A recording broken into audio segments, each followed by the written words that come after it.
story in detail, where just now the PFI has issued a statement following the arrest of its cadre. 4 of its members linked to the PFI have been arrested by the UP police in connection with hatching conspiracy over the Hathras case. The statement has just come out, and I quote, where the Popular Front of India has condemned the illegal arrest of its CFI leaders, that is the Campus Front of India, by the UP police. The arrest of Atikur Rahman, Masood, who were the office bearers of the student organization, the CFI, along with journalist Siddiq Kapan, is highly deplorable. The UP police is trying to divert attention of the issue that by creating a conspiracy theory.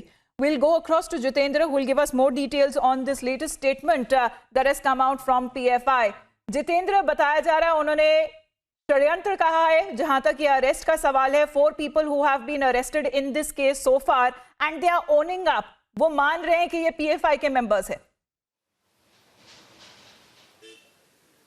देखिए, मान रहे हैं PFI के member है, लेकिन जिस तरीके से पूरी साजिश रचने की कोशिश की थी वो कहने की पर्दाफाश हुई है, तो कहीं ना कहीं अपना बचाव करने की कोशिश कर रहे हैं. जो 4 लोग गिरफ्तार करे गए हैं, साफ तौर पर उनका लिंक पीएफआई से और सीएफआई से है.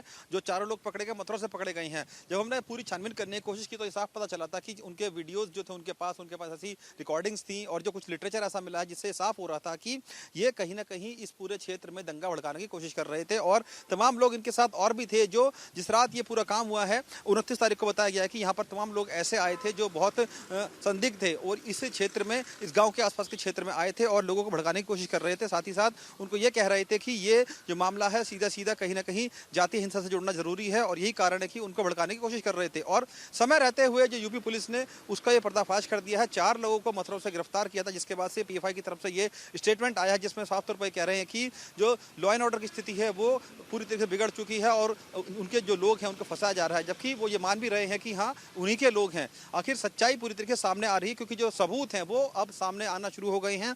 पुलिस हर एंगल से जांच कर रही है कि तमाम जो लोग गिरफ्तार किए गए उनसे पूछताछ कर रही है कि क्या वाकई में उनकी साजिश थी कि इस पूरे क्षेत्र के समेत या पूरे उत्तर प्रदेश में जो दंगा भड़काने की प्रयास था वो सफल करा जाए. क्योंकि हम देखते हैं कि दिल्ली में किस तरीके से पीएफआई ने शाहीन बाग में हो या नॉर्थ ईस्ट दिल्ली के दंगे हुए तो उसमें किस तरीके से उनका रोल सामने आया था. उत्तर प्रदेश के तमाम जगहों पर ऐसे दंगे जब यहाँ भी होते हैं तो पीएफआई का नाम सामने आता है. अब दोबारा से पीएफआई का नाम सामने आ रहा है तो कहीं ना कहीं जो मामला है बेहद गंभीर है और पुलिस इस एंगल से जांच कर रही है कि क्या वाकई में इस जो the very same organization that the UP police has sought for a ban when the CAA, anti-CAA protests were happening late last year and early this year.